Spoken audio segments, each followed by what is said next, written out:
This is the face of a woman who allegedly went on a murderous rampage across state lines, targeting the fathers of her children. Police in 2 states say she killed 2 people. She then allegedly drove to the police station and turned herself in.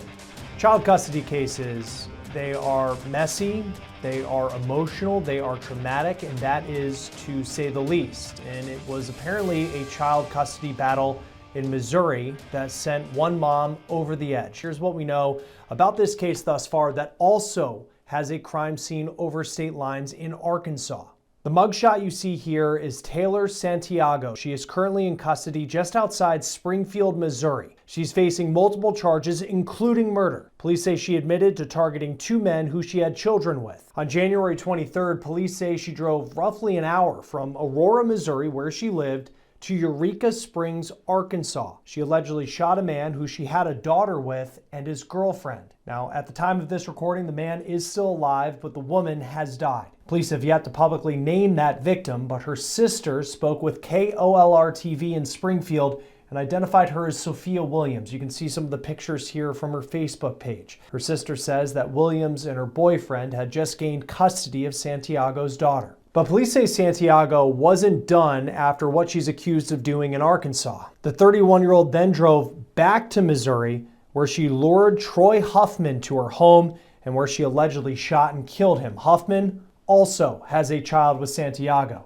Then police say Santiago at 1:45 in the morning drove to the police station, gave them a call from the parking lot, and confessed to the entire thing, turning herself in. Officers went to her home and found Huffman's body, and court records show Santiago's also facing a child endangerment charge. KOLR in Springfield claims that Santiago left a child in the house with Huffman's body when she drove to turn herself in. Now, another local TV station, KYTV in Springfield, reports that Santiago's daughter was present at the time that she allegedly shot the girl's father and killed Williams in Arkansas. We noticed on the local police department Facebook page where they had posted information about this case, multiple people commenting on how surprised they were that Santiago would do what she's accused of doing. One man called her, quote, kind. Another called her a solid coworker. But there is obviously so much more to this story, and people lost their lives and children are growing up without parents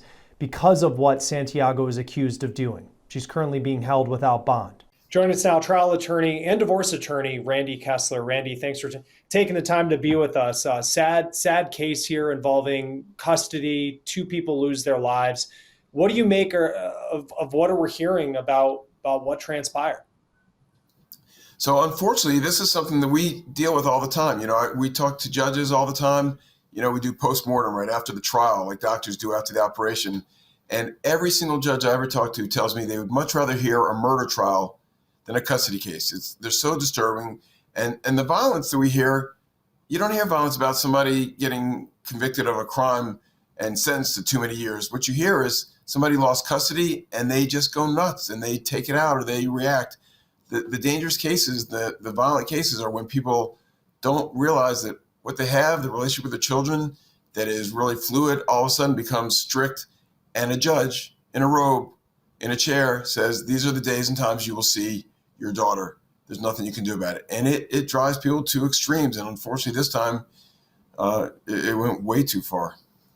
Way too far. And the family of Sophia Williams, who's the woman who was shot and killed. She was dating the father of the suspect's children. They had apparently just been awarded custody that week of kids that the suspect had with the father. And her family spoke to a local TV station in Springfield, Missouri. They said they wanted a law that takes addresses off of those documents. So when you have a custody that is custody is awarded to one party, that the other party doesn't know where the other person lives. At this point, what information is available in these custody cases, and how easy is it to actually track someone down if you did want to find them? Well, Chris, where there's a will, there's a way. We can only do so much, but we should do more to protect these kind of things. And I'm a big advocate of why would you have the date, time, and location of a custody exchange? When, say, we're going to drop the child off at this gas station at 6 p.m. on a Friday night, and that be public record so that everybody can see that, not just the opposing party, but the whole world. That shouldn't be in there. We have an interesting story. We had a case where there was a major league ball player that we were representing, and the lawyers agreed, Judge, we want you to take all that information out and seal this part of the case. And the judge said, well, Mr. Kessler, the public has a right to know. Why should your client be treated differently than everybody else? And I said, you're right, Judge. My client shouldn't be treated differently. Nobody's information should be in public filings like that. It's just this tension between the public's right to know versus safety. Family law is different. Who cares where the, cab driver who was in the personal injury accident with you, that's not a personal thing. This is family law. A lot of things should stay out of the pleadings, and I agree with them. Let's push for keeping addresses out of the pleadings and out of the paperwork, exchange dates and times. What's the price of the house they're going to sell? If they have to sell it for X number of dollars, why do you tell the whole world what the price will be? Then they don't get to get the best price on the free market. There's just a lot of reasons to maybe think about keeping family law cases a little bit more private. So not just keeping the addresses out, Chris, but keeping as much private information out of the public filings as possible. I just don't see where the public's right to know outweighs the privacy rights. And this is a perfect example of where privacy rights really should have been kept. Maybe it would have made a difference. Doesn't hurt to try it. Right, because to your point, where there's a will, there's a way. I mean, nowadays you can just go online and there are those websites that connect to public records, and you can find out where, someone lives, how much their homes cost, and all of that. But as far as in these hearings where you have two parties that are trying to settle who has custody of children, what information was Taylor Santiago, who's the suspect, entitled to know when it comes to who was going to be overlooking her kids when this custody was not awarded in her favor?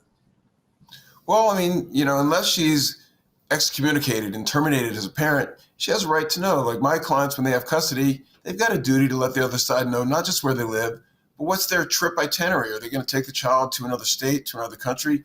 Both parents have a right to know where their child is. So it's sort of hard to pass a law that says the other side can't know where the children are. But I'm more interested in taking it out of the public filings and making it accessible to everybody. But both parents are entitled to know, when you live together and you're an intact family, you pretty much should know where your kids are most of the time, or you just call your spouse or your partner and say, hey, where are the kids? If you're separated or divorced, you do have a right. And I see a lot of reasons why you need that right. What if you can't get in touch with the kids? What if they've got an illness? You need to know how to find the children. So it's going to be hard to say that the other parent doesn't have a right to know where the children are when they're with the visiting parent, or when they're not with the visiting parent, when they're with the custodial parent. But there's a lot to explore there. The bigger issue then they're bringing up here is, what about the crazies out there that go to the courthouse and look at the filings and say, let's see what interesting stuff we can find about people in their divorce paperwork, because there's a lot of interesting stuff out there. I see it every day. Well, it's interesting. It's interesting now too, because, you think of how easy it is to get some of that information online, especially from those third-party sites, Right. or at least back in the day, prior to the internet. Divorce information isn't something you'd probably go down to the courthouse to get if you wanted to figure stuff out about your neighbor, but you might Google it, to figure that out. And it just seems like it's so easy now to get that information. What appetite have you seen for there to be change, where you have the family that would like a law passed that would make all of that go away? I know different states may differ, but what appetite have you seen in the court system to actually make some of these changes? I see none in the court system. I see it from the public. But judges, let's think back to the Nathan Wade and Fannie Willis case, right? That case blew up because the judge sealed the record and didn't let the public know what was going on in that case. So a lot of judges are very fearful of sealing cases, of excluding information, of telling the public they don't have a right to know. And Chris, you're in the media, right? There's sometimes cases where, you all go down to the courthouse and you say, Judge, we want to be able to film this case. The public has a right to know. Sure. It's hard to convince a judge to quash that right and to say, no, public doesn't have a right to know. This family's rights are more important. So there's a big tension there between the rights of the individual and the rights of everybody else. And I think judges have been scared because they only really get in trouble when they seal cases and they don't let people know about it, and then they get overturned on appeal. It very rarely goes the other way, where a judge says, I'm not going to seal a case, and then some higher court says, you should have sealed that case. That almost never happens. So judges, the law is cases are open unless they decide otherwise, and they seem to follow that law unless you have a really good advocate, a really good lawyer, and a really good set of circumstances to say, Judge, The exception is this case. Don't make this case public. Keep it private. Otherwise, the default is public's right to know. And I'm not blaming the media. The media does a great job of letting people know what's going on in the world, how the system works. That's a big right. That's an important right for citizens to be able to see how the system works.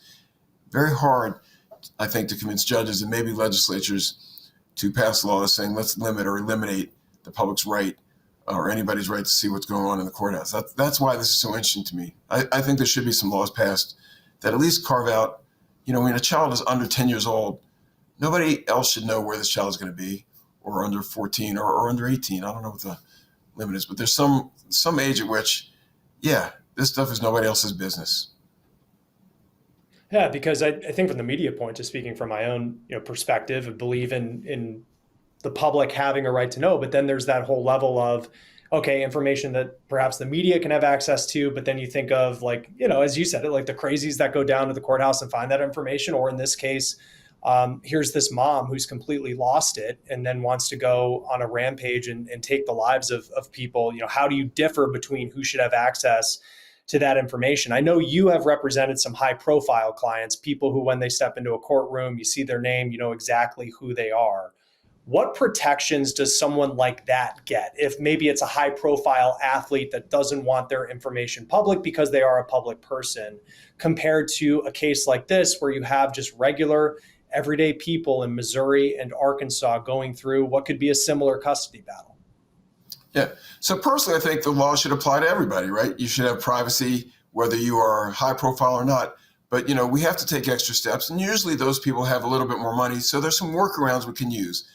We can do private judging. We can do a lot of mediation where we have senior judges, people who have been through this before that the parties will respect.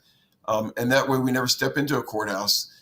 You can hire, in Georgia, for instance, you can hire a private judge to handle everything, the custody, the money. And if everyone agrees, that is done privately. We have a courtroom built into our office where we just go do it there. So there are ways we do it. Sometimes you can file things in certain states under initials. So you don't say that it's, P. Diddy versus so-and-so. It just says PD versus, and nobody knows who that is. But I'll tell you, the people at the clerk's office, people online are very creative. It's hard to keep stuff out of the public interest. And again, I go back to when you tell a judge, don't let anybody know about this. The judge has got to think, in most states, they're elected. Is the public going to be mad at me because I didn't let anybody know about how the system worked for these people? And also, non-high profile people, they watch a lot of TV. They watch Law and Crime. They see how the system works. And the exposure for them into the system is very helpful in how they run their own lives. When they see that if you do X, it causes Y. If you're not careful about jury selection, it could hurt you. If you don't use your Fifth Amendment right not to testify against yourself, see how it backlashes. So, exposure to the public is very important. But like you said, like your question, in these high profile cases, the best is to not let it get to court. And sometimes when it gets to court, we ask for a private meeting with the judge and say, Judge, can you just give us some direction? If hypothetically, these were the facts and we do this privately, what do you think would be the proper outcome? And the judge might give us his or her leanings, and we go out and discuss with the clients and we settle the case. The judge isn't prejudging it. The judge is saying, if that is the evidence, then I'm likely to do X, Y, and Z. Those are called pre-trial conferences. But everybody can use those. Judges are often open to those. But talk to your lawyer and say, I don't want this to be public. I don't want this information out there. What is there? And, there's a lot of ways to think outside the box, and that's what good lawyers should do. As far as I just have to ask, like a private judge, what does that price point look like? And is that something well above what a regular person, let's just say in Springfield, Missouri, might be able to afford? Probably, yeah. A private judge is going to be $500 an hour, $1,000 an hour, depending on the state, the location. Maybe more in California and New York, and maybe less in rural places. But it's going to be, and that's added on to the cost of the lawyers to be there as well.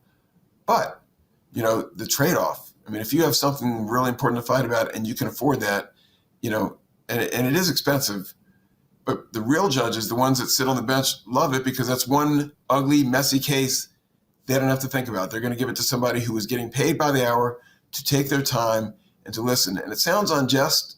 It sounds like, rich people justice. But you know what? These judges that we use, they've paid their dues. They've served as public servants for years, and they've taken the judge salaries that the state mandates. And now finally, with all that information, if they can save a little bit of aggravation for the elected judge and the people that have their money say, you know what, we've worked hard for this money. We're going to use, 5% of our cumulative wealth to keep this out of court. That's their decision. It may be another discussion for another day. But you can also do a partial trial that way. You can say, let's decide the issue of X. Let's decide the issue of the house privately, and then we'll go to court. But everyone can afford mediation almost, because mediation in most courts has a discounted rate. There are a lot of court systems that will send you to a court-appointed mediator that is either free or $200 for the first 3 hours. It's the way cases should be resolved. And also, think about it, Chris. Once you tell your story to a neutral person, to a mediator, to a real judge, to a private judge, once you get it out of your system, you don't want to tell that same story over and over. So mediation has grown in popularity. And I'll also tell you this, almost every judge in every county in every state in the country will make people go to mediation, if not for any other reason than, you know what, half the cases I send to mediation, I don't have to deal with because they get settled. So mediation has been growing and growing for the last 20 or 30 years. And it's the way to start. And if you don't settle it, at least you understand your opponent a little bit better, so you gain some knowledge out of the process. But keeping things out of court, out of the public eye, the best advice, figure a way to settle it yourselves. Find out what your other side really values and wants, and what do you really value and want, and trade. Find a way to get what you want, give them what they want, and get it done. Randy, for you, I know you've written a book. I know it's right behind you there and as a divorce attorney, you deal with some pretty messy cases, I'm sure. When you look at this one in Missouri that just went way too far, and I'm sure many people are wondering what could have been done to stop this. I mean, clearly when you have a custody battle, it is messy, it's emotion, you're taking kids away from a parent, even if that parent is deserving of not being around their kids. What can be done better in these situations so it doesn't end up with the case like we're talking about here in Missouri and Arkansas? That is the question of the day, and I'm sure nobody saw this woman and said, boy, if she doesn't get custody, she's going to go kill somebody. No, but, if it was that obvious, then something could have been done. That's the hard part, is that, there's stories like this over and over, and it's not people that have a history of violence or have a criminal record. This is these are people that just feel like, I cannot believe that somebody told me that I'm not going to be the parent to my children. And they don't know how to handle it. They don't know how to wrestle with it. And they lash out, and it's immediate. You go from having full custody. If you're married, both parents have full custody, to all of a sudden, I'm only going to get to see my kids on every other weekend. And he's now in this situation, one of the fathers of his children has another significant other. And so it's a substitute for me. Someone else is going to be watching my kids. I don't know how to handle it. I don't know how you prevent this. I mean, awareness, therapy. And how common is it? How common is it in the initial? Because this was apparently, according to the family of the woman who died, 24 hours or so, like after the custody was determined against the suspects. She wasn't going to be around her kids anymore. I mean, is there some sort of monitoring period or something around in these cases to make sure that person over the next 24 hours, 48 a week, or whatever it may be, is in a mental place where they wouldn't go do something like this? Another great question. There's no official, rules like that. But what good lawyers will do is they will tell their clients, listen, at this pivotal moment, you shouldn't be home. Sometimes it's just when you serve the initial divorce papers, it's going to be such a shock to the system that you want to make sure that your client, who is the one initiating the action, isn't where they can be found for a few hours, a few days, a few nights, whatever it is. It's just common sense. But, none of us would think that our soon-to-be ex-spouse would react like this. So it's very hard. And there are no cooling off periods, because awarding custody to somebody should never be grounds enough for somebody to do something like this. So, the common sense thing is to think about what is the worst thing that could happen in this situation, and what can I do to prevent it? And, it's not being in the place you're supposed to be. But, if you were to tell this father and his new significant other, hey, you just got custody, you should protect yourself, would he have done anything differently? I don't know. I would hope that if I was his lawyer, I would have thought to say, you never know, lock your doors, maybe spend the night at a hotel, have a staycation. We give that kind of advice all the time. But I think it's more common sense kind of steps rather than legislating behavior. You just got to think ahead, think about the unknown, think about worst case scenario, and do everything you can to avoid it, and pray. Important perspective. Divorce attorney Randy Kessler, thanks for joining us. Thanks so much. Court records that we saw show us that Santiago currently is only charged with 1 count of murder. That is reportedly because she has yet to be charged officially in the case in Arkansas, where the investigation continues. For Law and Crime, I'm Chris Stewart. We'll see you next time.